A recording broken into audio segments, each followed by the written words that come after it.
So let's get started. Okay, MVP. It kind of pains me to say it because I don't think he's a super winning player. Now, he does a lot in the regular season, but postseason we've seen kind of like so now that we talk a little bit NBA, right? Kind of like a James Harden, where solid during the regular season, a stat beast, and then doesn't quite transfer to the playoffs. Yeah, falls off a little bit. MVP Aaron Rodgers. I mean, at the end of the day, you do have to put him MVP as well because he's definitely going to be the most valuable player. You take him off that roster, that's a 5-win team, maybe? Maybe. I mean, maybe. He's the only reason No that they're top 10 and receiver.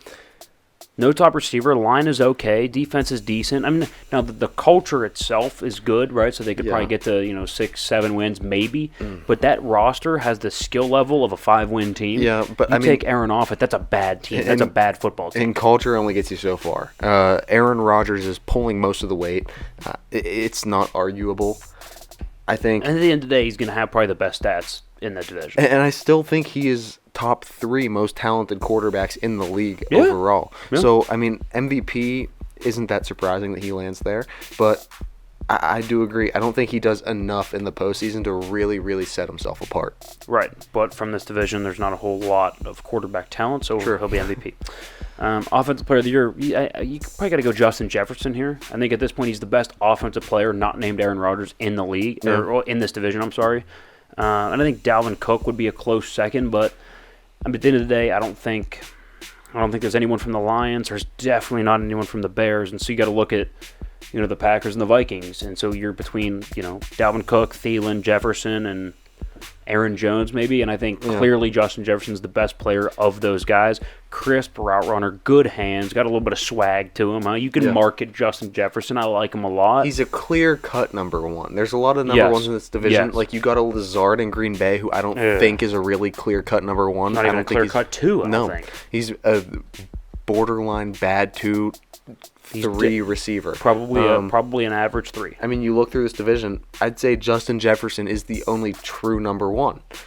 He's very talented, and his speed after the catch is what blows me away. How he's able to not just separate off of the line of scrimmage, but then once he catches the ball, he is gone. Yeah. Justin Jefferson at Offensive Player. All right, let's go with Defensive Player of the Year. I think Jair Alexander slots in here. So you got to look at defensive. You got to look at value, right? So where are you getting your value? Where are the top positions on defense, right? Edge rusher and corners. Yeah. Period. Those are the 2 positions that you need. And so when you can be a lockdown corner like Jair Alexander is, when he's healthy, he's a top 3 corner. I don't think it's a debate. I think it's him, Ramsey, and pick your third. But I think he's certainly in the top 3 DBs in the league. Maybe J.C. Jackson right now. But he is locked down. I mean, he's locked down, and so without Devontae Adams, they're going to have to win some closer football games if they want a shot. True. And you got to shut people down, especially like in a division with Justin Jefferson, right? That's going to be a matchup to watch.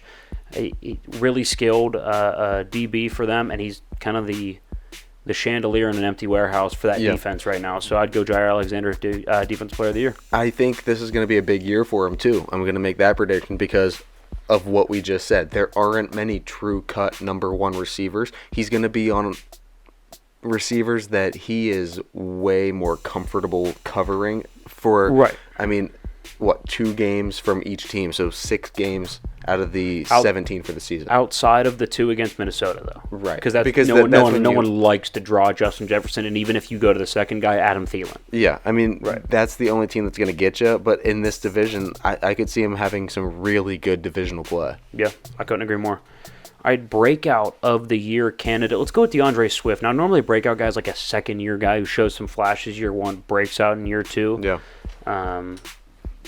But DeAndre Swift's kind of been hovering, at about really, really average. I think he's going to kind of break out. I think the offensive line is getting significantly better in Detroit. He's going to have some running lanes. And I think he's going to take the bulk of the snaps this year as opposed to he's kind of been in a platoon. I think outside of maybe third down, he's going to get all the touches, especially out of the backfield as well. I think you could look up and Swift could have 11, 12 touchdowns, close to 1,000 yards rushing and then another 400 receiving, right? You could look up, he could have 1,400 total yards and 11 or 12 touchdowns, which is a very, very serviceable top 10 quality back.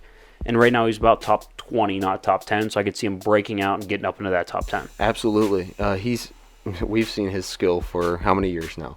I mean, he played against Pine in what, the 2014 or 2015, one of those two. One of those 2 years. But in 2014, in the state championship game.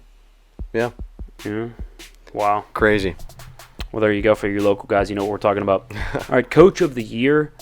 Look, I think if you're going to put, if you feel like we do and you think that Minnesota is going to take a step up and be the best team in the division, how can you not put the rookie head coach that's going to lead them there?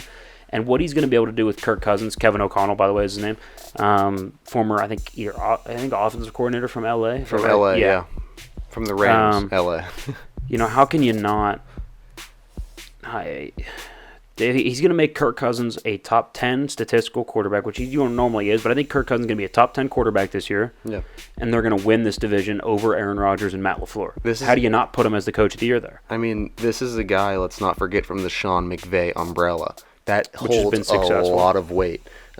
So it's going to be really interesting to see him as a head coach. I think he's going to do really well. I mean, the league is moving in his direction. The trends are favoring him, right? The league is moving towards offensive head coaches. These defensive guys like a Bill Belichick. Like a Mike Zimmer who got fired right in front of him. Exactly. Yeah. So the seats are getting a little toasty for those defensive head coaches. Now you get this breath of clean air in Minnesota where you can finally go score some points. Look at the talent you have and play to their strengths.